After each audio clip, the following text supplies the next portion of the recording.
Now, I'd like to do an activity that's kind of cooler than just saying, what's your favorite color? It's kind of a good way to get to know each other in a way where we're actually able to move around, and you kind of get to know who has different things in common with you as well. With this activity, I call it Truth Move, because what's going to happen is you have one person in the middle of the circle.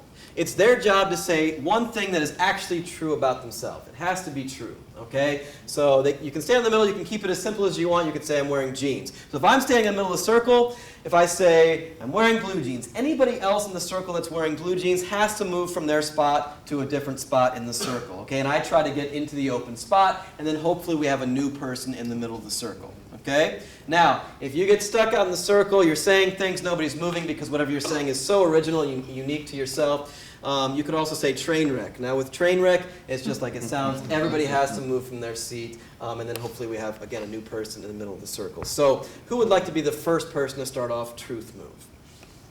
All right, so Gerald's going to be in the middle of the circle. So what is important to do here is we need to take Gerald's chair out of the circle. So we're going to kind of turn that around so that's not an open spot right now. Okay, and I'll take this chair here. So he's going to say a truth about himself. If it's also true for you, you have to move from your seat. Now, one quick safety issue with this, as you're moving in the circle, it's really important that a lot of the times you're like looking down at the chair. I don't want you to bump heads with anybody, so you can just kind of put your bumpers up like this so you'll kind of hit each other's hands as opposed to the heads, okay? And don't try to take anybody out or anything, Otis, all right? Okay, so this is called Truth Move / Train Wreck. Gerald, take it away. I'm wearing glasses. All right, so Steve's now in the middle, going to share a truth. I have a brother.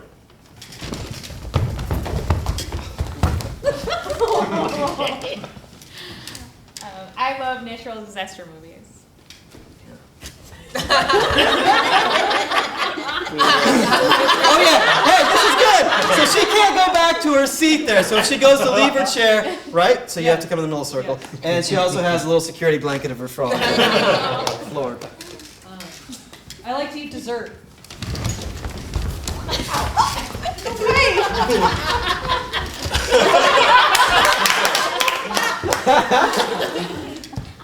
Train wreck. All right, everybody moves. That's where I was. All right, that's where you were? I was here. Oh, I'll take it then. Yeah. Okay. I am not wearing socks. Oh. Check your pants.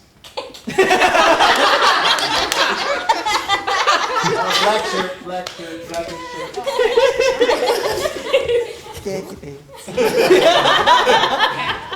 I have long hair.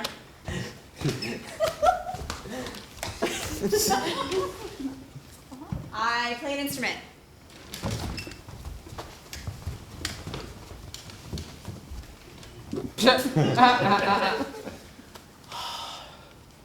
I love lamb chops. All right, and we'll stop it right there. We'll stop it right there. Cool. Okay, so what I'd like to do is this. I'd like to move on to, it's also a game that involves chairs and sitting down in a circle. This is one of my favorite games of all time. It's called Kitty Wants a Corner. Okay? Now with Kitty Wants a Corner, what happens is you have one person in the middle of the circle who is the kitty in the circle, right? The kitty is going to come up to you and say the phrase, Kitty wants a corner. So everybody say that? Kitty wants a corner. It's important that you really enunciate that. It's not quarter, it's corner, like the corner of a room. Kitty wants a corner. The response is, go see my neighbor. Go see my neighbor. That's all we need to hear in this game. That's really all that we have to hear. So I'll be the first person in the middle. I'll start out as the kitty. So again, I'll have to take this chair out so it's no longer in play. So what'll happen is this. I'll walk up to you and say, Kitty wants a corner. Go see my neighbor. Kitty wants a corner. Go see my neighbor. Really important that the kitty actually walks up to the person on the outside of the circle and doesn't just do it from the middle saying Kitty wants a corner. It's important to actually get a little bit closer and say Kitty wants a corner. Then go see my neighbor happens, okay? So Kitty wants a corner. Go see my neighbor. Kitty wants a corner. Go see my neighbor. So pretty self-explanatory at this point. Now here's where it gets really fun, okay? What'll happen is, as I'm doing that, as the kitty in the middle is occupied, saying Kitty wants a corner, goes to my neighbor, what'll happen is you guys will be switching with each other, okay? Here's how you switch. Here are the rules of the switch. There are three main rules. Rule number 1, you guys should be switching in silence. It's all the nonverbal communication. So for instance, if we have Robin and John deciding to switch, they might look at each other, they kind of go like that, they agree to switch, okay? So they kind of do something like that, but they're not calling each other's name out, they're just doing it in silence to switch. Now if I'm over here like this, and I'm over here with Selena, I'm saying, Kitty wants a corner. Go see my neighbor. They might be switching back here, so slow motion. So as they switch, I'm going to try to get into that open chair, all right? Now, if I beat John to the chair, you can go ahead. So if I beat John to the chair, he'd be the new kitty in the middle. If I don't, I remain as the kitty in the middle, because there's 2 more rules I need to give you before I sit down. So you switch in silence. Rule number 2, really important, and this is something that I didn't do right away when I started doing this activity. It's important that when you commit to switch with that person, you can only go to that chair the person you decide to switch with, because chances are there's more than just this one couple that are switching. You might have Albie and Selena switching over this way, and it can't just, like, John couldn't just go to the closest chair. He has to make sure he commits and goes to the chair that he agreed to switch with. That's really important, otherwise it gets really chaotic and confusing. So the first rule, it's in silence. Second rule, you have to go through with it and commit and does that make sense? You guys know what I'm saying? Okay, good. All right, so you have to make sure that you commit and go to the person you agreed to switch with. Rule number 3, don't punk each other out. Now what I mean by that is, so let's say Robin and John decide to switch, they start to move, and then John gets scared and he goes back to his chair. Robin's in the middle.